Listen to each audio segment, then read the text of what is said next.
and I'm just taking too much time here. I didn't push the button soon enough. There we go. Now we're live on Facebook and YouTube for those who like to see us. For those who don't want to see us, because we both have faces for radio, they can listen to us here on WOJB. How you doing there, young man?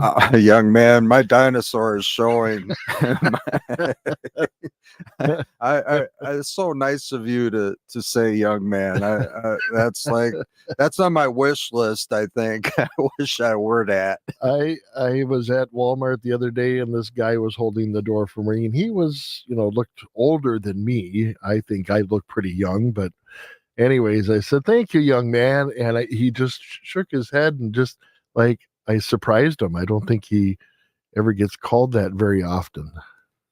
That one part is so cool, is that living here in our small towns in rural Wisconsin is like, I always hold the doors for people just because right. It's like my little pay it forward gesture, but sometimes people do it for me now, and I like it. Yeah. It's like, well, it spreads around. It's that smile. It's that little bit of humanity that we pass with and share with somebody just for that moment. Right. And it doesn't take much to make somebody's day decent. I mean, it doesn't cost anything to hold the door open for somebody. Yep. Or, and I've mentioned it before, leave the quarter in the cart at Aldi's. That's another one. I never thought about that. Yeah. Oh, yeah. It's been, and people do it for me too now. So it's like, oh no, and you're arguing over a quarter. Oh, I want to pay you the quarter. Oh, I don't need the quarter. I'm doing it. Just leave the cart for the next person. That's all you have to do. Right. And it's funny though, a quarter.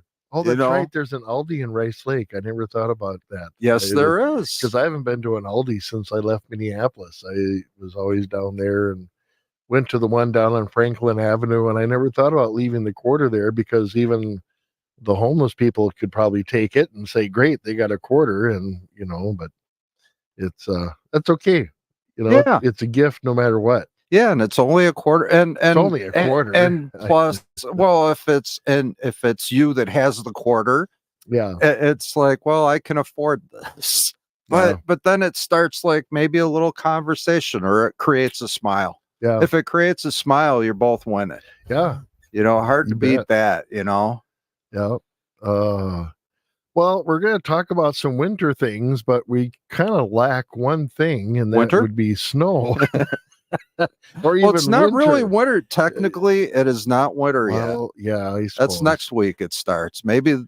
Well, I guess we're not expecting much of a change next week as well. We're not. Unfortunately, it's going to be dry all next week, and the only precipitation we have is Friday, and that's going to be rain.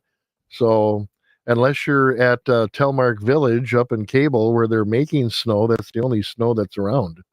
Well, for some of us, we're pretty happy to not have to deal with it. Yes, I'm not a winter sports enthusiast. Probably, I always wanted to cross country ski, but I had the hip and spinal injuries, and it just doesn't. Sure. And ice fishing, every time I throw my lure, it just bounces on the ice and it doesn't get to the wet.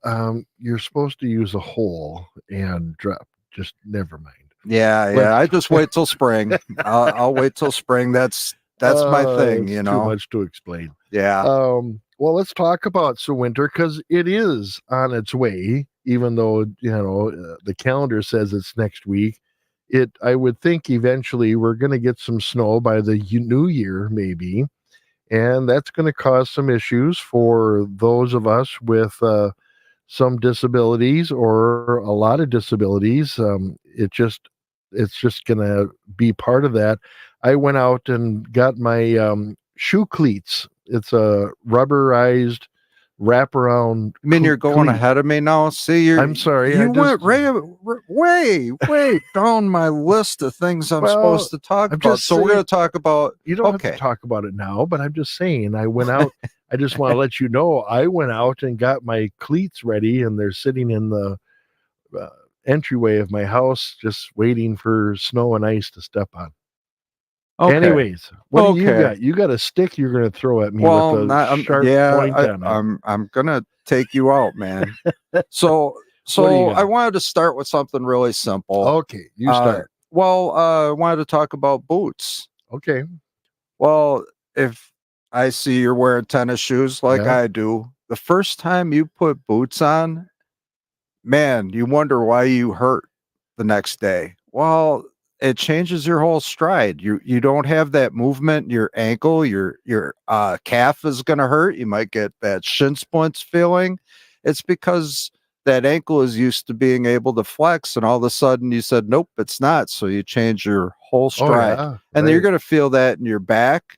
You're going to feel it all the way in through the hips, and you'll you say, "Wow, I feel," and I didn't shovel or anything, but I put boots on. So Well, just and I something as don't. simple as putting on boots Right. can cause pain that you're just not ready for. A lot of times in your boots, you don't have the arch support inserts in those like I do in my tennis shoes. Okay. The arch supports aren't there. So now my foot starts to go flat and it doesn't have that arch support either. So that's another thing that goes wrong. Plus the mouse that I found in my boot because I store it in the garage and that wasn't good. No, Any, that causes a little pain when you're walking especially when around yeah, you, and there's a mouse in you your got a boot. mouse or you put your boot on and there's all these acorns in there. Kind of, if you get enough, I suppose it works like a foot massage then, So huh? yeah, yeah, that would be interesting. So the lesson here is check your boots before you put them on after having them in storage all summer. And if it does cause pain to wear the boots, you can use ice or heat. I use ice. I'm just kind of used to it. It works for me. But when Oh, you've been in physical therapy, that's the things they tell you when they just yeah, say, "Hey, ice, heat, a little bit of stretching, move it. Don't baby it so much that it can't handle it. The next right. time you put your boots on, you need to stretch a little bit. And after you ice and heat, that's the best time to stretch because it kind of relaxes the muscle. Mm-hmm. Yeah. Um, yeah, and then what are we going to get once we do get snow? There's really no good way to remove snow. I mean, there are better than others, but there's nothing ergonomic there. There's ergonomic shovels, which maybe take some of the stress out of your back because of the way they're designed and you bend differently. But Yeah. shoveling is not an ergonomic operation, but you still have to do it. So one thing, maybe look into the ergonomic shovels. Maybe that would help to relieve It's some always back so weird stress. for me with the weird way that they're bent Yeah, and I keep trying to grab it just doesn't feel right. But again, I understand for some people with lower back issues that little bend in the handle really does help. yeah, and it, you're taught when you're lifting to always bend your knees, but Yeah. some of our knees don't bend anymore Yeah. either. That's another thing, Yeah. and it's not something that you. It's almost like you got to consciously make yourself bend your knees Yeah. because you don't do it naturally when you're shoveling. You're going to stand there bent over, totally bad Yeah. posture for lifting weights, and puts all that stress on your Sure. hamstrings and on your lower back. So yeah, I saw some example of some of those and I haven't tried any yet, but no, you have one and you're letting me know that well, it just doesn't feel right. Yeah. And I would have never known that because I don't have one to test. Sure. Okay. Snow blowers. Oh yes, they're nice. Now, you said you had a single stage. Explain what the difference between the single stage and the two stage is. Well, for those who don't know, single stage is where the auger that breaks up the snow on the front end of the uh, snowblower is also the part that throws the snow. So that's one stage that's augering the snow and throwing it at the same time. Two stage is where you have those augers, and most of them are now metal augers versus a rubber flap. and it feeds into a second stage auger that's geared a little differently at a higher speed so it can throw it much better than a single stage can. But single stages, if you don't have a lot of snow, if you're just doing a sidewalk, maybe if 25, 50 feet of sidewalk and that's all you have, or walking path. Out here in the middle of nowhere, we don't have sidewalks so much, we have a pathway. Mm-hmm. So you have that single stage for that. I even see, now they're coming out with these electric power shovels, which is basically a single stage on a stick. Does that work? I don't know, because now you're lifting up the auger part of it with your back, and it, you keep it on the ground, but you're still going to lift it up like a shovel because you want to treat it like a shovel, Mm-hmm. and it doesn't do any good. So I'd rather do a single stage snowblower because, one, you can't lift it up. To move it around, you have to back it up, turn it, whatever you need to do, and then you can continue to do your sidewalk. And that's, pretty, it's all right to work with. Again, you're still using a lot of muscles to push that piece around. A lot of second stage or two stage blowers are self driving, Right. meaning the rear wheels on there are connected to a transmission and they push that thing along. So you're really doing a lot less effort. And a lot of people prefer them because of that fact. It even has a reverse. So you can reverse and forward, and it's self powered, self geared, much, much easier. But of course, They're heavy. much more expensive. They're and very heavy. Yeah. So just that's what I have. I have one like that, and I find that the hard part is starting it.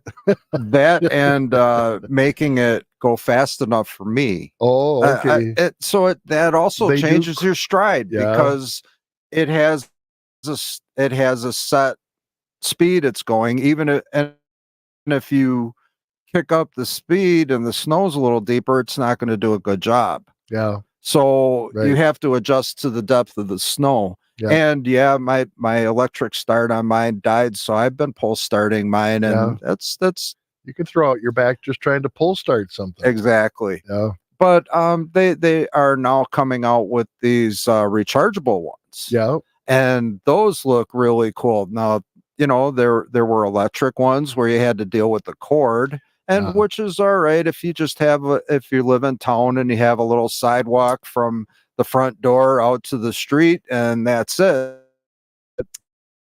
But it's pretty surprising. I didn't realize how strong these batteries are.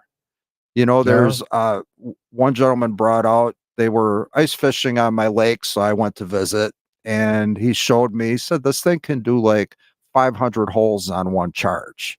It's like, wow, through like 2 feet of ice. Yeah. So they do have some power. And I looked at some of the prices, and they're not that bad. They're not, unless you need a real big one, it shouldn't be too bad. So that eliminates that part of starting it. You don't have to get gas. All you have to do is charge it up. Yeah. And when it's in the garage and plugged in, it's ready to go all the time.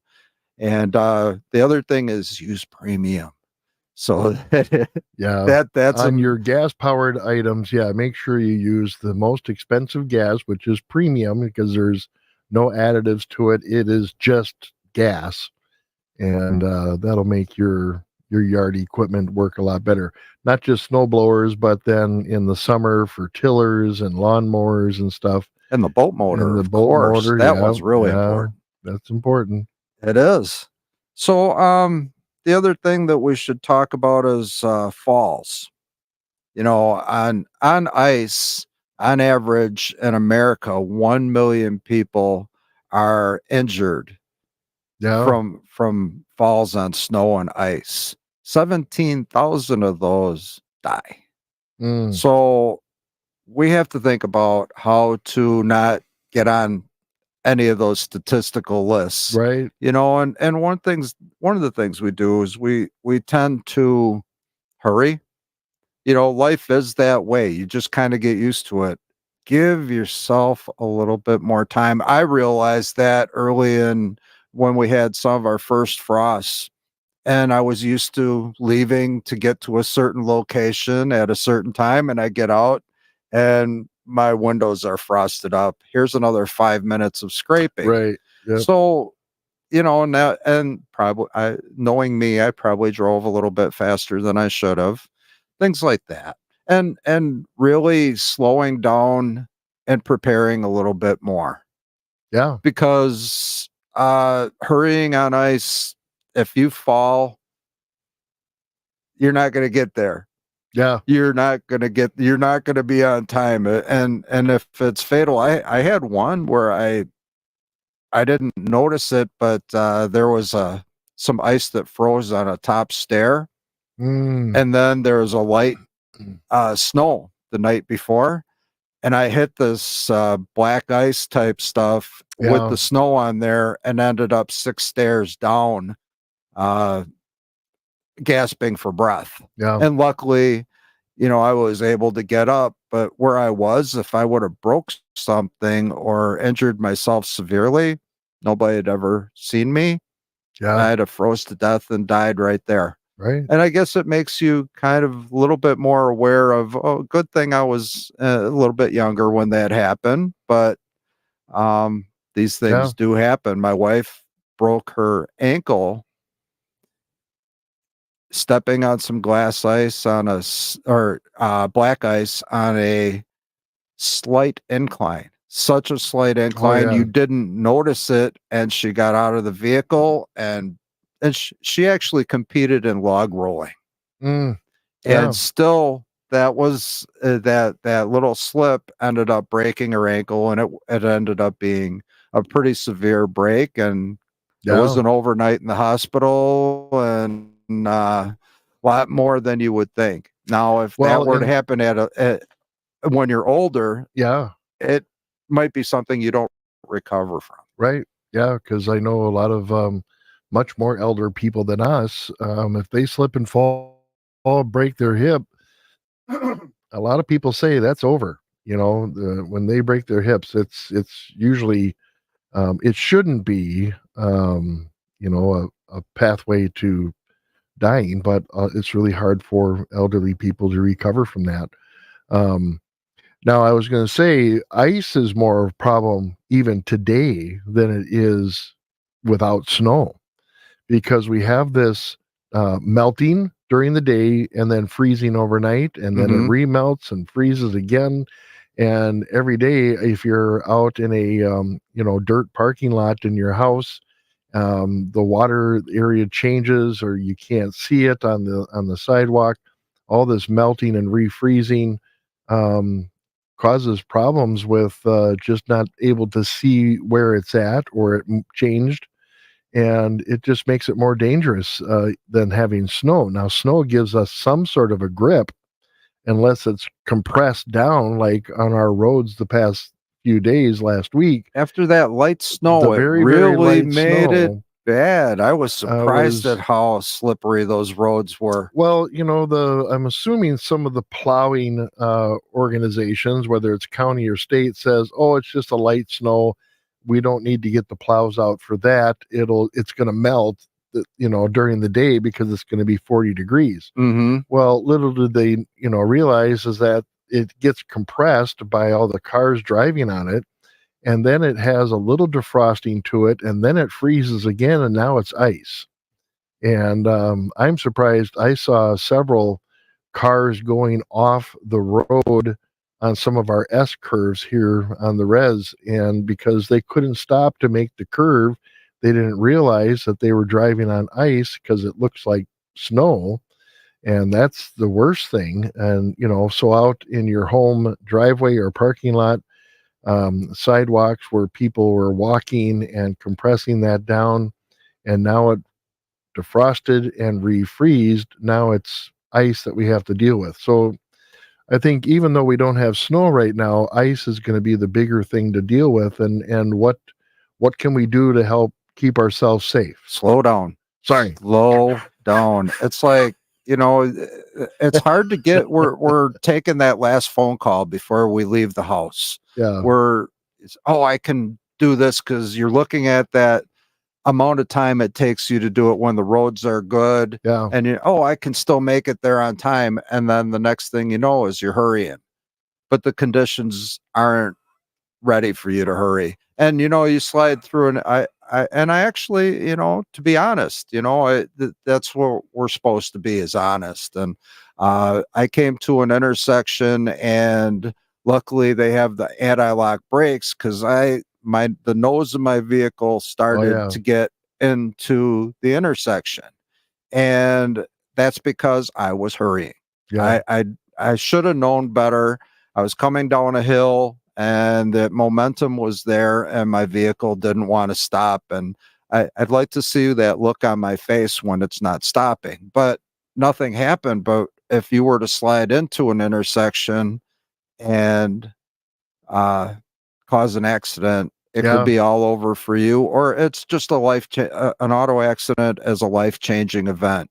If you survive it, it's still a life-changing event. Yeah. Because some of those, the bouncing and the jarring that occurs during an accident, if it seems minor, might not be as minor as you think. Yeah.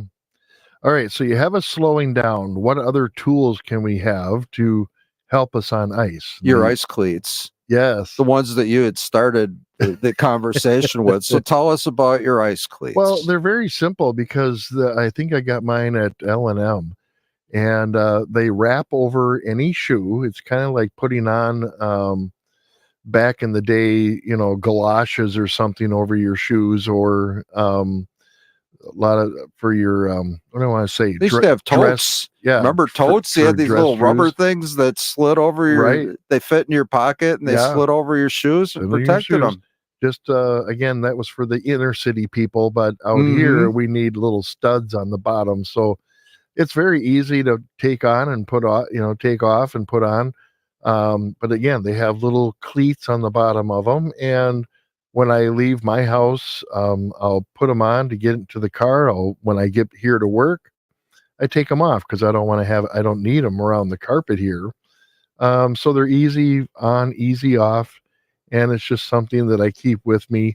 Now, I don't put them over. Now, I think they have them for your larger boots, but I really find that the tread on my bigger boots do pretty well. Now, they may not do very well on ice, but with all the snow, they do well. But they're so wide too. Your winter boots are wider. There's just more surface on the ground, so it helps to give you a little more stability that way. Yep. But then, I did look at some of the prices. Some of the cleats aren't that bad. They start about $10 and go up from there. I mean, that is once again a very, very low cost insurance policy. Yeah. And a walking stick. Yeah. It doesn't hurt to have that, because if you slip and you got that thing to hold you up there, that could be all the difference between a trip to the hospital or being late again. Yeah. You'll be really late once you hit that ice. Right. You take a fall and you break something. If there's nobody there to find you and you can't move, yeah. Don't have your cell phone with you, or it flew out of your pocket when you fell, and now your phone is 10 feet over that way and you can't reach it. So I have a walking stick that I use in the summer, but how is that going to prevent me from falling with ice? Well, for one thing, no matter what, your stick's going to give you balance. But the stick is going to be just as slippery as my shoes are if I'm on ice. But you're still getting the tripod. You have one more grip before, but then we have these, and this is going to be all, of course, for YouTube people and Facebook people. There's an ice grip, and it mounts to the end of your walking stick or cane. Oh, okay. And it's just got two little Phillips screws that tie it on or clamp it on to the bottom. Yeah. And it's got two little buttons you push, and they're spring loaded, and it helps to engage that. And once it's engaged, you have the spikes on the bottom of it that grab the ice. So it's called one of the descriptions was a 5-prong ice grip. Okay. And they run this when I bought it, and it was probably prior to COVID, they were about $7. I would imagine just due to the pricing increases, just figure about 10.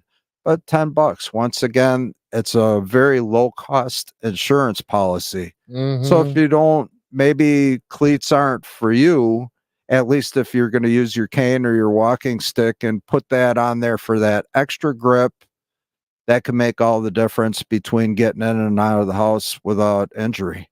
So you can flip those cleats down when you get out of the car and you're heading to the grocery store. And then when you get to the grocery store and inside, you can just flip it. You can press the spring-loaded release and flip it up. And now then you're back to your stick. Yeah. And you can have yours doesn't have a rubber tip on it, but I know some people put rubber tips on the bottom of their stick. So when they're indoors on, flooring, that rubber will help stick to that. And that's a cool idea. Yeah. And like I said, the cleats that I wear on my tennis shoes, again, once you get inside the store, if you're going to be walking around a while, instead of sounding like you have tap shoes on, you can just, whip those off. It's a pretty easy process. They even have a little extra tab on the heel that can help you grab it. Just makes it easy to put on and off. I've never used them, but I did do a little research on them, and that's where I came up with the pricing. They started at about $10, and and there's some that are for like ice fishermen for boots, so that you're planning on being on ice, and they really grip. And then there's the hiking ones, and that's not what we're looking at. We're looking at something that you use just getting around the neighborhood, getting to town, just doing it safe. General use sort of thing, not a specialty item. Right. Yeah. Right. So other than that, we're done a little bit early. I don't know what I'm going to talk about anymore. You started me too early. I can't believe you have nothing to say. Oh, okay. Oh, yeah, I've had that day. Okay. Oh, now I got it. We're talking about falls and stuff. Wisconsin, I went to a meeting the other day, and there's some grants available for people and this was coming through the Polk Burnett ADRC, and it's called Stepping On. They apply for a grant, and the grant helps to train people to train people. Oh.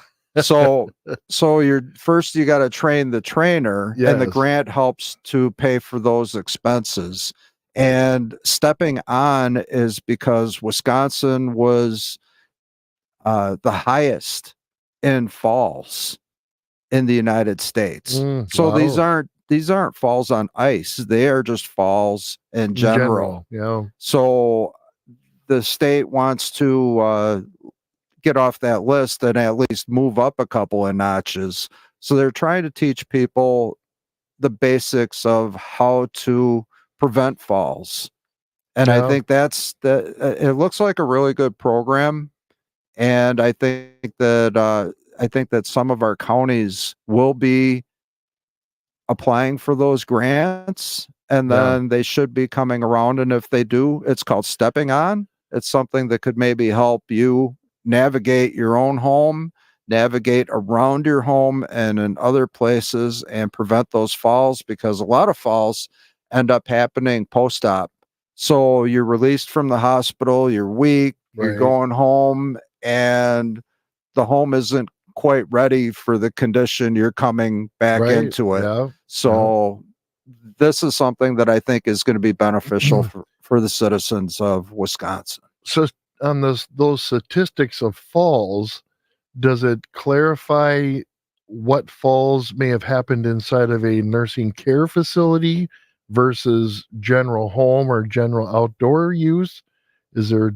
They didn't specify during the presentation. My wife works at a nursing home, and again, falls are one of the biggest things that happens in nursing homes. And I'm just wondering how much of that statistical information either included those, because if you take those out, the numbers might be smaller, because I would think a majority of falls that are recorded in the state could be from nursing homes or care facilities or even inside of a hospital. But just think of how many falls aren't recorded at all. Recorded at all, sure. Yeah. You know, ouch. Yeah. I'm going to sit here, wait till it doesn't hurt anymore. I'm not going to tell anybody because I don't want them to know that I need a cane and embarrassed. You're all embarrassed because you felt like a little kid. Yeah. And I'm not going to use a cane because what will other people think? Quit worrying about what other people think. You got to be safe. You got to be safe. And that's the biggest thing. Well, Don, thank you for coming. If anybody has any questions for Mr. Don Posh, he can be reached at 715-919-4932, or you can email him at don@indigowi.org, and that's INDIGOWI.org. Don@indigowi.org. Don, thank you. Don, John, whatever your name is. Oh, that's my middle name. So you got them both. You got them both. It's John. Not Don Juan. It's Don John. Don John. Don, thank you very much for coming in. You're independent living specialist for Sawyer County and other counties around us. Thank you for your time today. See you next year. Yeah, coming up is Democracy Now!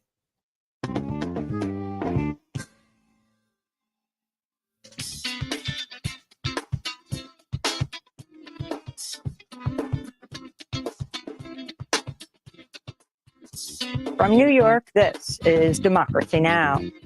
The Biden administration keeps insisting that they care about Palestinian lives. If that was true, they would close the spigot of lethal weapons to Israel instead of circumventing congressional processes to rush them through. I think we need to end the charade that this is just an Israeli war and the U.S. is a hapless observer. This is a U.S.-Israeli joint operation, and that's what we should call it. The United States is becoming increasingly isolated as it continues to oppose calls for a Gaza ceasefire while sending more munitions to Israel. We'll speak to investigative journalist Jeremy Scahill of The Intercept. Plus, we look at Israel's war on journalists. We spent 7 weeks investigating the killing of our colleague, Reuters visuals journalist Issam Abdallah.